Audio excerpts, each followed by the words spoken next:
Visionaries, disruptors, founders, friends. Two of Silicon Valley's most innovative leaders together on one stage. I hope it's not us tech leaders alone solving the future. Technology is at its best when it's inclusive. OpenAI was founded on the belief that artificial intelligence has the potential to improve nearly every aspect of our lives, but also that it creates serious risks we have to work together to manage. Sam Altman wants to revolutionize, well, everything with generative AI. How we're going to integrate this technology is, I think, one of the most important questions of our time. And then there's Brian Chesky, who revolutionized the hospitality and tourism industry and changed the way we vacation. We're a part of culture. The brand is a noun and verb used all over the world. Chesky has said it was the worst idea that ever worked. We design great experiences for people. It just happens to be a good business. Neither are without controversy. There are worries about Airbnb's potential to affect rents and neighborhoods. And for all of its potential, is AI a sleeping genie, an existential threat to the human race? I understand the very real cause for anxiety about the speed with which things are moving. Are we ready to go all in on these transformative platforms? Please welcome Sam Altman and Brian Chesky.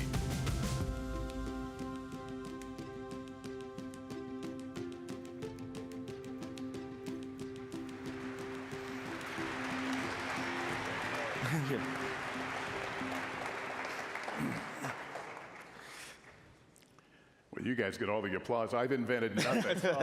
Zippo, great to see you guys. Welcome. Thanks everybody for being here. Very excited about this conversation. We'll set this up by letting folks know you guys are friends. You have your work is kind of, worked in together on some important projects and some important things. So we're going to get into some of that as well. But if you're wondering why the two of them are here, that's why. Thank you so much for your time. Let me get, let's start off with kind of a perspective. Sam, what percentage of this audience do you think has in some way interacted with AI today? I would bet most. I'm not going to hold you to it, by the way. In the 90s. And most of us don't know where it's affecting our lives. Yeah, there are people who use ChatGPT, and you kind of know when you're using that or not, but the number of people that are integrating AI into all of their other services and taking our GPT-4 and other models that we have, and it's sort of like lifting a lot of services up. Has AI crossed a critical threshold in the past year? I think that yes, but I think there will be many thresholds that AI crosses. We used to, Brian actually gave me great advice about this. We used to talk about, we're going to get to this moment of AGI, and it was this very ill-defined term, and I think it never made sense to think about it that way in the first place, but we used to. And now we think about it as it'll just be this series of thresholds where the systems will get new and new, better and better capabilities. So, you can use ChatGPT today for some things, and you'll be able to use it for much more helpful tasks in the future. Maybe today there are things like, like for example, one of our partners, Color Health, is now using GPT-4 for cancer screening and treatment plans, and that's great. And then maybe a future version will help discover cures for cancer. So I think of it as successive thresholds, but definitely the fact that we can talk to computers in natural language and have them understand us and help us, that's certainly been a threshold. I want to talk about some things that we've seen in the news lately and get your reaction to it. At times you have both made friends and enemies fairly quickly. You struck a big deal with Apple recently. Elon Musk was upset and said he wouldn't allow Apple products at his companies. Did you see that reaction coming? Well, I saw it happen, but no, I didn't. I didn't. I sort of doubt it will actually happen, but I didn't predict that. Does it represent something that's happening on the outskirts of OpenAI in terms of reaction from other tech companies? No, I think that's just like an Elon reaction. And Brian, let me turn to you. Airbnb recently picked up an AI startup. Are we at a point now that every tech company is going to have a piece of this action, a partnership, or its own development plans? Yeah, I mean, I think that just like now every company almost in the world is on the internet, AI is just going to be completely embedded in everything that we do. And I think that one of the things that's incredible about Sam is, like Sam used to say, you have to be, if you want to be a great entrepreneur, you have to be right about one big thing in your career. And I think that Sam was right about one of the biggest things in the history of tech, because this is going to be something that's going to affect people's lives more than any technology that we've ever seen in the past. But I think a lot of the conversation, we're talking about AI as this like existential, enigmatic thing. And I think one of the things we're missing is just talking about the practical ways that people can benefit their lives. So I can just give you an example of Airbnb, but Sam has a lot of examples. So today, Airbnb is a way you like type in a city, and you find a home, and you book a home, and that's Airbnb, and it's pretty much the way that the internet's worked for the last 20 years. But imagine in the future, systems that understand you better.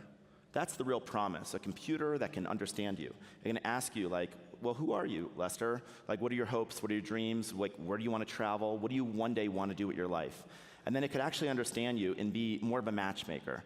Really understand you and match you to people, communities, services, experiences, anything you want to be able to travel and live anywhere in the world. And that's kind of how I think Airbnb can use, but I think almost every industry can get remade with AI, and I think they can participate. But the stakes are higher here than, I mean, what you talk about is largely aspirational, but with AI, you're looking at some real fears that I think we all here understand. So what does that mean in terms of the people who are running this? Most of us are just passengers on this bus. We're watching you guys, do these incredible things, talk about it being compared to the Manhattan Project and wondering where is this going and wondering who are the people behind it? Can we trust these people? So talk, if you can, about the moral responsibility and for all of us to know these people, know people like you who are making these changes. Yeah, I mean, I can share. I met Sam in 2008. And when I came to Silicon Valley, the word technology might as well have been like a dictionary definition for the word good. I mean, Facebook's a way to share photos of your friends. YouTube was like cat videos. Twitter was like talking about like what you're doing today. And I think there was this general innocence. And I think over time, what we realize is when you take a tool, and I think technology is a tool. Steve Jobs, one of the things he said is, he put a handle in the back of every computer because he said, never trust a computer you can't throw out the window. He said, these are tools, and we're meant to dominate them. They don't dominate us. And I think one of the things that happened, though, is when you put a tool in the hands of hundreds of millions of people, they're going to use it for ways you didn't intend.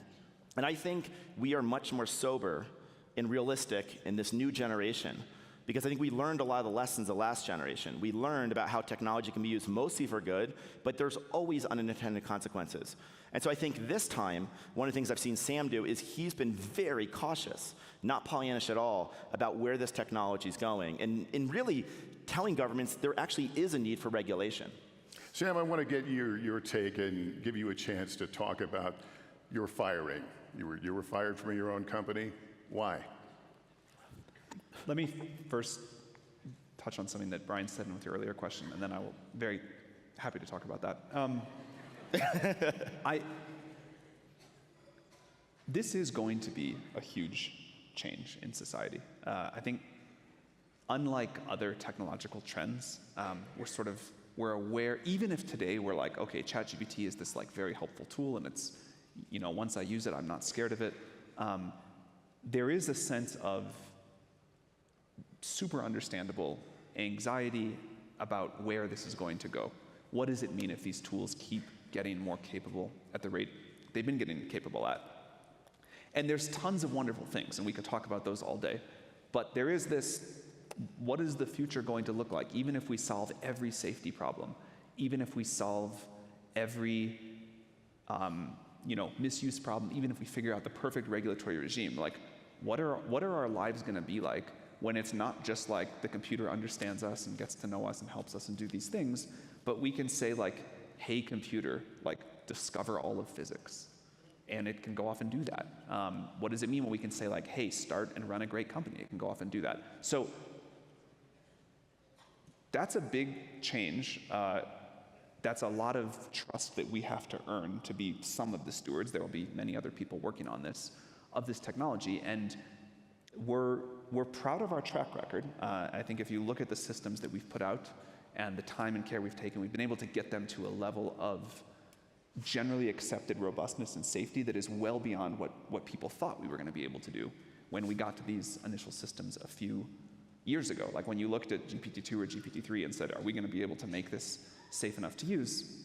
A lot of people thought no. But there's this thing, the future is like looming large, and we've got to continue to earn the trust with what we do, the systems we put in the world, and how we have legitimate decision-making over these systems, how we broadly empower people with them, how we continue to promote stability in the world in the face of all of this change.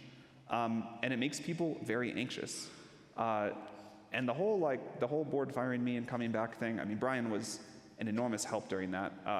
It was obviously a super painful experience, but I do understand why anxiety levels are so high. And I think the previous board members, they're nervous about the continued development of AI, had whatever feelings they had about me and how we were doing things. And although I super strongly disagree with what they think, things they've said since, how they acted, I think they're fundamentally good people who are nervous about the future and trying to figure out how we get to a good outcome.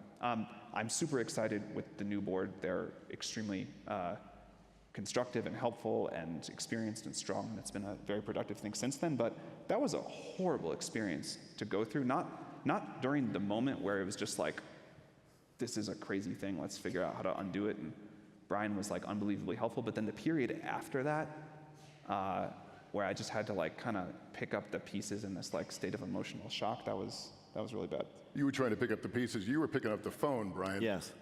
Explain that. Well, I remember,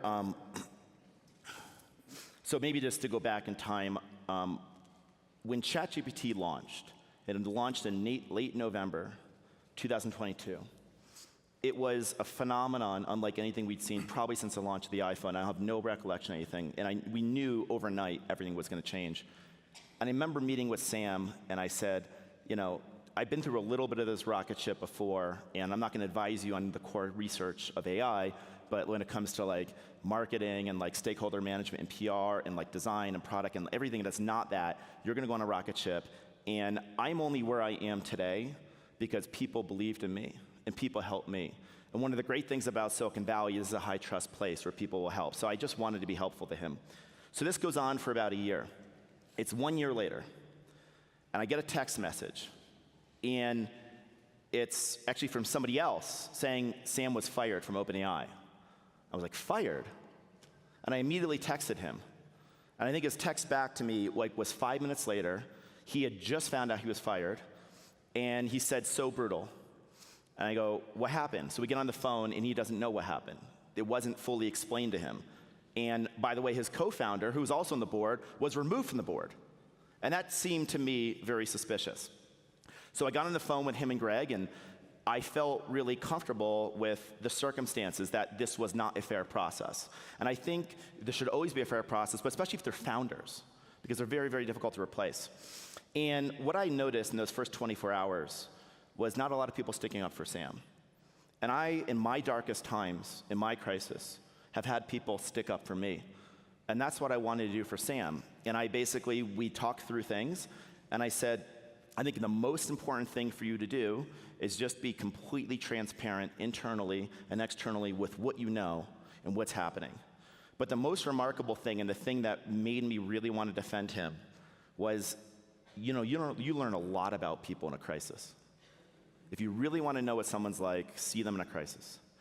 And at no point in the 5 days this went down did Sam ever, even for a second, focus on self-preservation. He was completely, I was like, why aren't you sticking up for you? Why don't you care more about yourself? That's what I was saying to him. Somebody's got to stick up for you. You're not even sticking up for yourself. And he just was so focused on the team and what was best for the team. And I think that's what really made me so vociferously focused on helping.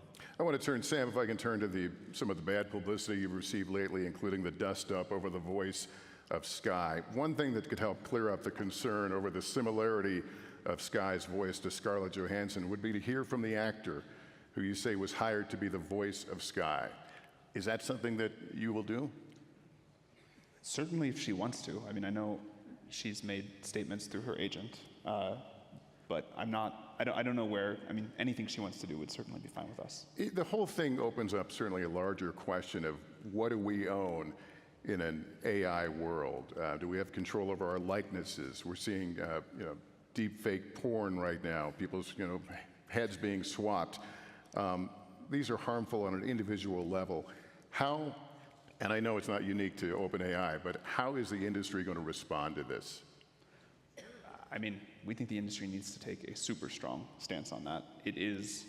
We obviously do, and there are other issues related to how this technology is being used to harm people that we think the industry needs to take a very strong stance on. We've tried to be not only very loud in our calls for regulation to prevent some of these misuses, which I think is happening, but also to set a really good example in the products and services we offer and hold ourselves to a very high bar. But were these things inevitable? I mean, you clearly saw the risk coming as this technology was maturing. Like deepfakes and stuff? Deepfakes, yeah, face swapping. Yeah. It was inevitable that the technology was going to be capable of that, and so, of course, there are going to be systems out there that allow that, but that's where I think we, society and governments, have a role to say, we'll allow some use cases of technology we're not comfortable with, but in some places we are going to draw a line, and face-swapping deep-fake revenge porn is a great place to draw a line. We're nearing a presidential election, as you know. We're seeing some of the deep fakes already happening. There's been talk about this for years, that this would be a very difficult election. What are your thoughts as you begin to see this stuff to emerge, and in terms of your responsibility, your industry's responsibility, to make sure that we're not being overwhelmed by disinformation? Yeah, so this will be, I think, the first election where there's not just the US, many other elections this year where AI is like a major technological element. Provenance is really important, accurate polling information, and avoiding some of the issues we've seen with previous technological platforms and other election cycles, and preventing things like deepfakes. I think those are three top-of-mind issues for us in this election cycle. I'll also add that there may be other things, ways people try to misuse this that we're not aware of yet. So we have like a whole monitoring efforts set up, and I think we'll need a very tight feedback loop as we get closer to the election to see if there's additional areas where people are trying to abuse the technology. And while we're on the topic of the election, Brian, I'll let you start. What do you think will be the impact on your individual businesses in terms of the outcome of this election? Hard to say. I mean, Airbnb is kind of more of a city-by-city, state-by-state thing, so the changes in federal administrations have not historically had a huge impact on us, and we're, of course, in 220 countries, so we're a pretty resilient business. I mean, one of the things we saw during the pandemic is when one part of our business changes, it adapts to some other part. So I don't anticipate a really big change based on who's elected. How about you, Sam? I do expect some big impact based off of who's elected, but I don't know I don't know what it'll be. It does seem to me like AI is going to be an increasingly important geopolitical priority in the world. But hard for me to say exactly how it's going to go. One of the things that I've really valued about Brian, so Brian kind of like undersold when he mentioned earlier in that first year, kind of like what he's done to help, but when ChatGPT started taking off and everything just went crazy for me, a lot of people reach out and say, oh, I'd love to help you, I can do this, I can do that. And I think they mean it when they say it, but everybody's just busy. Brian was like the person who would just sit down with me for like 3 hours every other week and like give me a list and say, here's the 5 things you gotta do now, here's where you're behind, here's what you're screwing up, here's what you gotta proactively do, here's what you gotta think about. And it's basically like almost always right. And I learned to just like always shut up and follow the advice. one of the things that Brian started saying more recently is that you're probably not thinking enough about politics and policy and what that's going to mean for how the world thinks about AI. And here's the people you need to hire. Here's what it means to map this out and think about a strategy here. Here's what you should do and definitely not do. And that's been super helpful. And I do think for our business, it's going to be really important. And I think one of the things, Lester, is that I remember coming to Silicon Valley, we didn't think these platforms would have the impact on society that we now know they have. And so I think the mindset that Sam has, and even the questions you're asking him, probably weren't asked of tech leaders 15 years ago. I think the whole industry's changed. The whole conversation is like Sam has built out much more of a team much earlier than the big tech companies would have around policy and stakeholder management. I want to ask about one of the things we've learned in your research in developing ChatGPT and others is the requirement of data to train up these modules. It's an insatiable appetite as it appears. Has it changed how you view what is fair use and whose material, copyrighted material, you can use? First of all, I don't think we know yet what the future of how these models get smart is going to look like. Is it that we just need more and more data forever? Doesn't feel to me likely to be right. If you think about what a human can learn from reading one textbook, it's very different than what it takes these AI models for now. So I expect, and also there comes a point where to invent new science, you need to just sit there and think and run some experiments, but it's not in any textbook because it's new. So I expect that the future of how we think about training data and what it takes to make these models really capable. Is it going to be a roadblock, though, in the development of these products? That's what I was trying to say. This is like science. We don't know for sure. I think it won't be. Now, that said, the issue of fair use and how to think about how people who create data, create knowledge, create wonderful books, I think, although from a legal perspective, we're confident in our fair use position, now that we see where this may evolve, we need to figure out new economic models where the whole world gets to participate. And I think this goes beyond just people who have data that we train on, but also, and we've found many different ways to license it and do different things, but also the people that provide the feedback to the models, the people who go off and create great real-time news that maybe the model doesn't train on, but you want to display it at the time, and there's a lot of work that goes into that. And I think maybe AI is going to, not super significantly, but somewhat significantly, change the way people use the internet. And if so, you can see some of the economic models of the past needing to evolve. And I think that's a broader conversation than just training data, but it's sort of content in general surfaced via AI. I want to ask you about artificial general intelligence. That's taking up the game considerably. If I understand it correctly, that's when you get to the point that the computers can do whatever we can do. Is that a fair summation?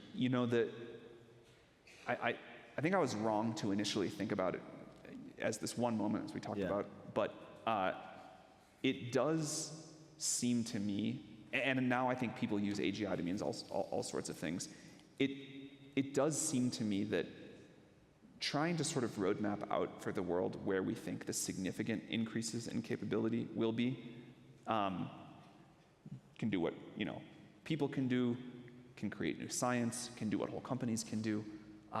That feels like it'd be very useful for the industry to sort of agree on so that we could have these conversations in a little bit more of a disciplined way. And that's one of the things we talked about is just operating transparently. Letting people know that it's probably not this one Promethean moment where it goes from AI to AGI, that there's many, many steps, just like the story of technology, and that it's really important that we bring society along, and that we're not operating in this black box and people think there's only a few people controlling the future, that we're transparent with other developers and computer scientists and researchers and policymakers about these are the steps we're going, this is what we're seeing, and this is what we think the next 4 steps look like. But isn't this a race on a different level? The stakes are so high. Of course. I mean, do you consider yourself in a race, and do you think it's one you'll win to get to the point of artificial general intelligence? I don't think of it as a race. I understand why that's a very compelling, dramatic way to talk about it. I think that there may be a race between nation states at some point, but the companies that are developing this now, I think everyone feels the stakes, the need to get this right.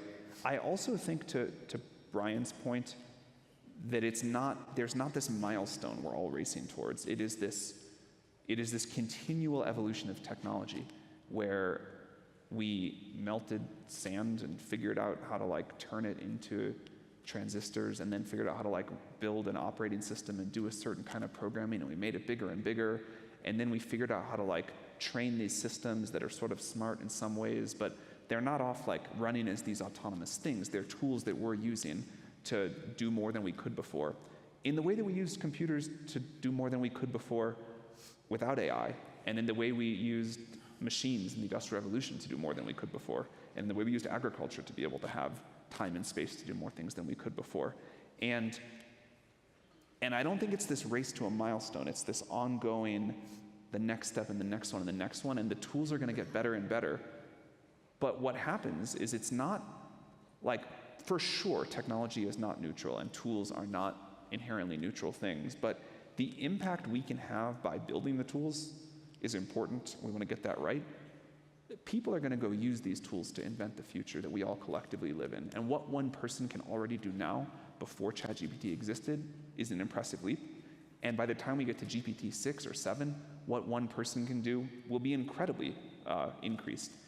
And I'm very excited for that. Like, I think that is the story of the world getting better. We make technology, people use it to build new things, express their creative ideas, and society improves. Yeah, when you talk about these programs, though, and when you give them the ability to do what we do, we also have a set of values, different sets of values. We view common decency in a not so common way sometimes. How do you teach that to a computer in a way that won't be harmful? How do you teach values that are positive? One of the things that has surprised me, and I don't want to say this gets us like, this solves the whole AI alignment problem, but at our current levels of systems, our ability to teach a model a certain set of values and to behave in a certain way is way better than I thought it was going to be at this point. Now there's a harder question, which is who gets to decide what those values are? Who gets to decide what the defaults are, how much an individual user can sort of customize them within those broad bounds. And as an early step there, we put out this thing maybe a month or two ago called the spec, where we tried to say, here is our desired model behavior. Here are the values we want our model to follow. And that way people can at least tell if it's a bug or intentional when it does something that they don't like. And over time, society can debate what those values are, and we can adapt to it. So I'm very heartened by our technical progress on this topic. But man, writing that set of values or getting society to debate and agree on what those set of values should be, that's a much harder challenge. And Brian, as you've talked about, you've given Sam advice from time to time.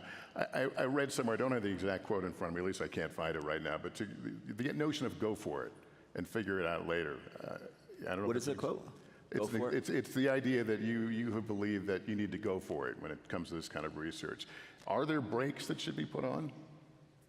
Well, yeah, I mean, I think if you imagine you're in a car, the faster the car goes, the more you need to look ahead in front of you, and you need to anticipate the corners. And I think that we acknowledge that this technology is so powerful that I think this is why we're like being so thoughtful. I mean, people really are agonizing over how to treat these systems, and I do not remember us doing this in 2007, 2008. So I do think it's a very, very different time.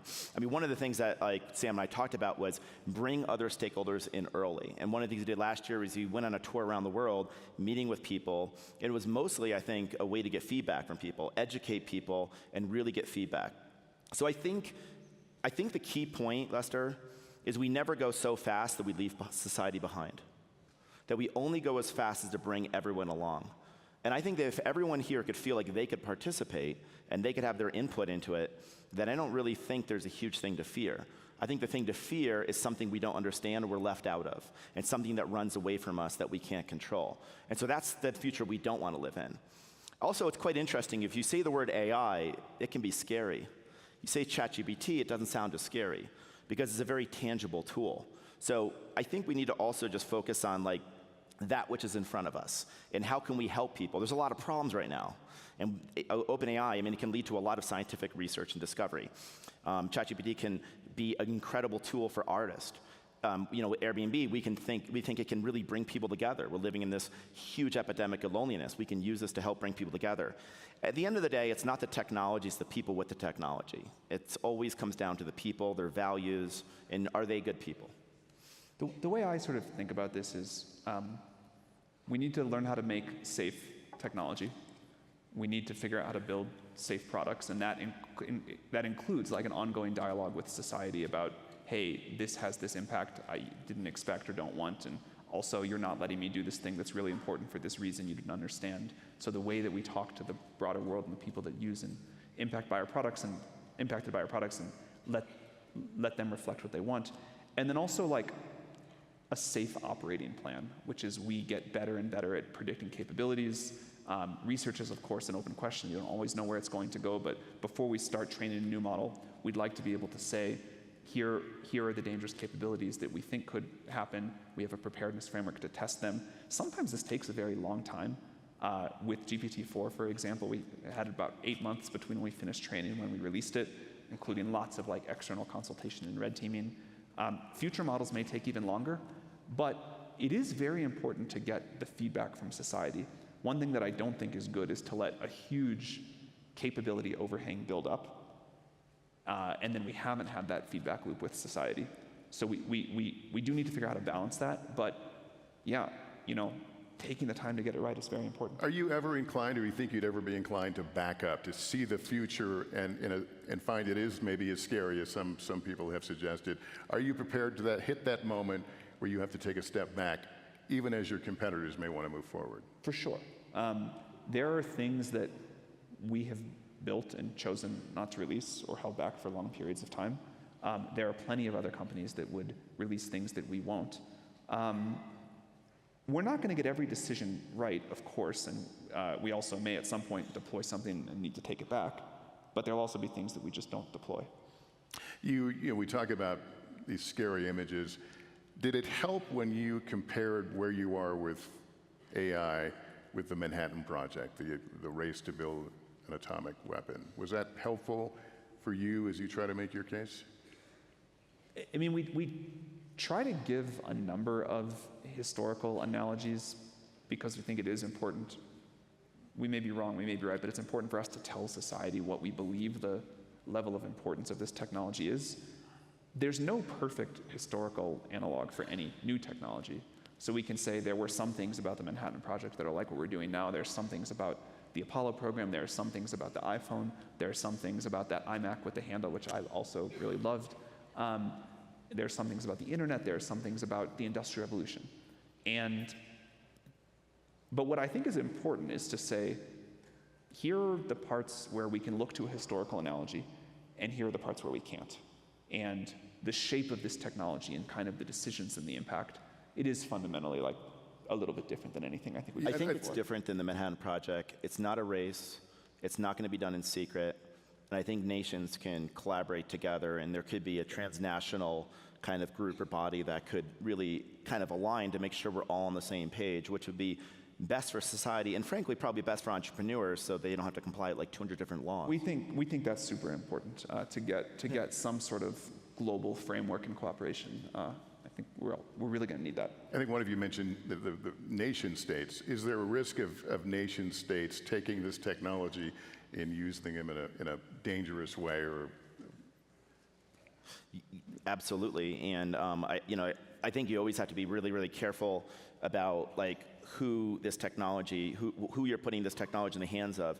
And I think it goes back to like some of the things Sam's thinking about. Like one of the things I know they developed early on that they chose not to release is like voice cloning, right? There's technology already where you can basically like capture someone's voice, but obviously that would be very, very dangerous because obviously you can imagine how it could compromise elections and major security risk. So I think one of the things is just thinking about like who could these tools end up in the hands of, and therefore if you'd let the genie out of the bottle, could it get like too dangerous? And so be very thoughtful about it. Yeah, and Sam, according to one report, you speculated artificial and general intelligence could accrue as much wealth as $100 trillion That's wealth that you said you would then redistribute. Was that an accurate quote, and do you want to expand on it?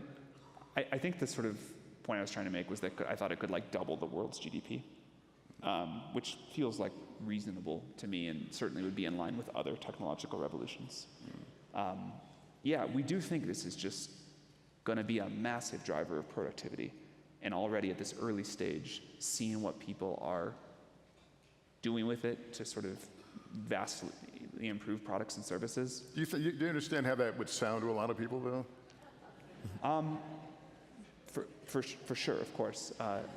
But I think like this is where historical analogs are helpful, and this is where it is helpful to look at the chart of world GDP over time. And you know, if the world GDP can grow at 7% a year, like which sounds hugely fast, but maybe with a technological shift like this is not that far away. I'm always bad at doing this in my head, but I think that's like only 10 years to double. So I think it is, I think it is worth taking the potential of this technology to do enormous good very seriously, and I think we can now see more of what that looks like as people are adopting the tools. Preview, if you will, for us ChatGPT 5. What will the leaps in technology be, and does it put you on a straighter path to where you want to be? Does it put us on a what path? I'm sorry? A what path? Does it put you on a straighter path in terms of your goals? So we don't know yet. We're optimistic, but we still have a lot of work to do on it. But I expect it to be a significant leap forward. A lot of the things that GPT-4 gets wrong, can't do much in the way of reasoning, sometimes just sort of totally goes off the rails and like makes a dumb mistake, like even like a 6-year-old would never make. I expect it to be much, much better in those ways, and to be able to be used for a much wider variety of more helpful tasks. And it does go off the rails sometimes. Is that a result of back where we were speaking about the lack of data or the shortage of data? I think it's many things together. We're still just like so early in developing such a complex system. There's data issues, there's algorithmic issues. The models are still quite small relative to what they will be someday, and we know they get predictably better. So I think it's more like there's many things that we need to go improve all of, and we're still just like so early in the technology. The first iPhone was still pretty buggy, but it was like good enough to be useful for people. Yeah, I think that like, I don't think things are going to change as much in the world in the next couple of years as people think. It's not linear. Things are going to change slowly and then probably all of a sudden. And I think everyone's still trying to figure out how to use this technology. If you take your phone and you look at your home screen and ask yourself, a year and a half after ChatGPT launched, how many apps are fundamentally different because of AI? And very few of them are fundamentally different. So I think we're still in this world where we're developing a lot of the computation with NVIDIA. Sam and team are developing the models. And a lot of the change in society is going to happen when people build on top of those models, the applications. And there's so many uses for it. I mean, one of the big use cases that we're talking about is scientific discovery. Think about what this can do to drug research, to some of the biggest kind of types of ills in society. There's a lot this can do with education. We think this can essentially give access to tutors to everyone around the world. Creative people. I know there's a lot of fear that artists can be replaced, but I think if artists participate, I went to design school, I think this is a technology that they can use. So I think we can go down the list, and I think there are going to be a lot of really exciting opportunities in the next 3 to 5 years. Where do you want to be in 5 years, Sam? Further along this same path. We'd like to. One of the most fun parts of the job is getting like tons of email every day from people who are using the tools in these amazing ways. I, was able to like diagnose this health problem that I'd had for years and I couldn't figure it out and was making my life miserable, and I just typed my symptoms into ChatGPT and I got this idea and went to see a doctor and now I'm totally cured. Or I've been trying my whole life to learn these things and couldn't do it, and I got ChatGPT to be like a tutor for me. Or I'm like 3 times as productive as a developer and I'm doing these amazing things, or I'm the scientist using it. And I love getting those things. I love how much people love ChatGPT, I really do. And 5 years from now, I just hope it's a lot more of that. I hope we have put this tool into the world that continues to delight people and let them do more and like be their best at whatever they're doing. Well, we'll be having more conversations like this down the road, certainly as you go down your path. But I want to thank both of you, Sam Altman and Brian Chesky, for taking time and being with us here in Aspen. Great conversation. Thank guys. you. Nice job. Thank you.